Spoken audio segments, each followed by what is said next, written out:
And welcome back to the Politbureau. We're tracking Tito Mboweni's interaction with the Alliance dating back to his days as Reserve Bank Governor, and to help us make sense of all this boldness is the South African Federation of Trade Unions General Secretary Zwelinzima. Vavi, thank you so much for joining us. Take us back to that time where the Alliance, COSATU, as well as the SACP were saying that this guy is not the right man for the job. Well, it depends on which period. At some point, he was the best man for the job. When he was the Minister of Labour, we think that he pioneered a rather pro-Labour reconstruction of the apartheid labour market, and he introduced a series of very progressive measures to protect the basic rights of workers. The Basic Conditions of Employment Act is his legacy. The LRA, the Occupational Health and Safety Act, the Equity Employment Legislation, all of those things is thanks to him. Then he moved from the Department of Labour as a serious ally of the labour movement, we must say. Not that we never had any disagreement with him even when he was doing all of those good things. But we could talk, we could convince one another. But his platform, his departure point was that the apartheid labour market have to be changed, and workers must be afforded their rights accruing from the constitution of the country and the history-long commitments of the ANC to liberate workers from the extreme forms of exploitation by capital. So we will always be indebted to him for engineering that reconstruction of the apartheid labour market. Then what happened? Then he moved to the he moved to the Reserve Bank, and then, in our view, he began to swallow everything the Conservatives were asking the Reserve Bank to do, and the Reserve Bank didn't change under his mandate. He was the eighth, maybe. Yeah, he was the eighth. The eighth, but but he was about the second or so of the post-democracy governor. He changed nothing. He continued to defend the narrow mandate of the Reserve Bank accruing from the Constitution that says that his mandate or the mandate of the Reserve Bank is strictly about protecting the price of the money, and therefore the inflation targeting was a correct policy. And he enforced the policy that says inflation must be at between 3% and 6%. And therefore, the only way to do that was to use the blunt instrument of interest to keep that inflation down. And unfortunately, that made South Africa to be uncompetitive when it relates to its own trading partners all over the country.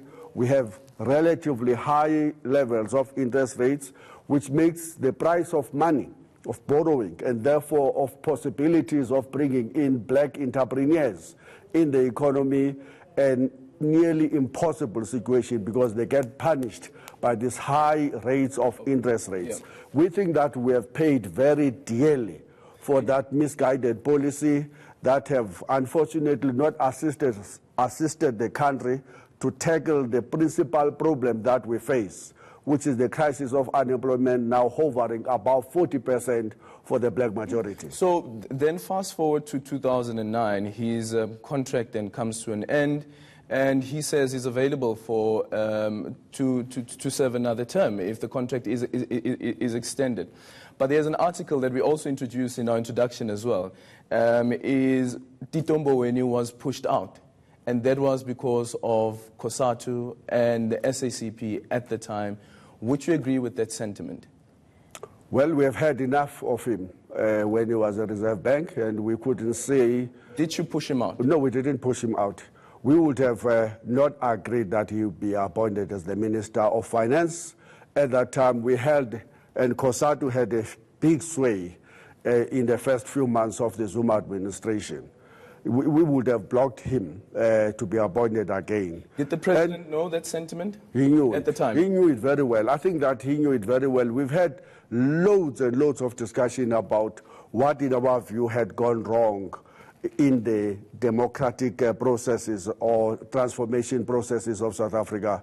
In particular, once there was this obsession with privatization, obsession with pushing back the role of the state in the economy, obsession with this orthodox, very conservative macroeconomic stance of inflation targeting, of removing the exchange controls and therefore allowing capital to move out of the economy, of allowing big corporations of South Africa to list in foreign lands and therefore robbing South Africa of such a needed capital, and of reducing the taxes on the shoulders of those who can afford and shifting it back into the shoulders of the poor through maintaining the VAT and now increasing it in order to resolve the crisis that workers did not create. So we were very angry against those policies because we had lost 1 million jobs between 1996 and 1999.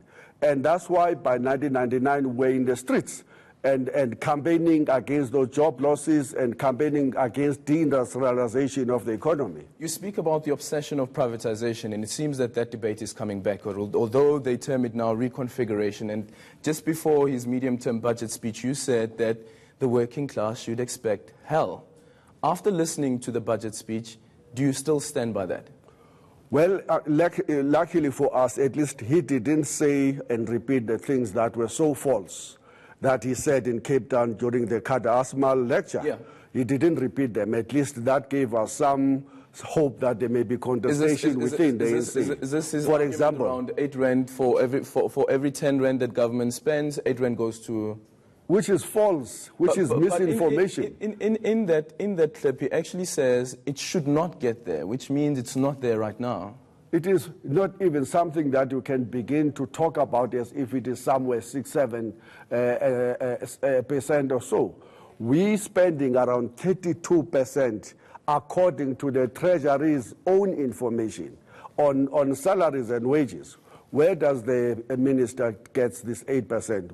Secondly, when he said that we need to slash 30,000 jobs from Eskom, in the context of them driving ruthlessly the IPP project, which is basically about privatizing Eskom, we believe, is about taking and hollowing out Eskom and to make it a puppet institution of the state that is going to be serving the interest of those who are investing in the IPPs. As we speak, we're spending or we're forcing Eskom to buy with the 289 of kilowatt electricity against what they sell, which is 89 cents. And so we were absolutely worried. But we don't believe that we're out of trouble, because what the minister represents is what Derek Keyes represented at the dawn of democracy in 1994, is what the rest of other ministers of finance represented, and we believe that it is now going to be taken even higher. The result of pursuing that inappropriate conservative macroeconomic stance is known to all South Africans. We have now unemployment at 37%. We've become the most unequal society in the world. We have 55% of our population living in poverty. Unfortunately, we have to wrap it up there. I know that this is a very hot and very contentious issue, but thank you so much, Zwelinzima Vavi, the South African Federation Trade Unions General Secretary. After the break, the Politbureau continues. Thank you so much for your time.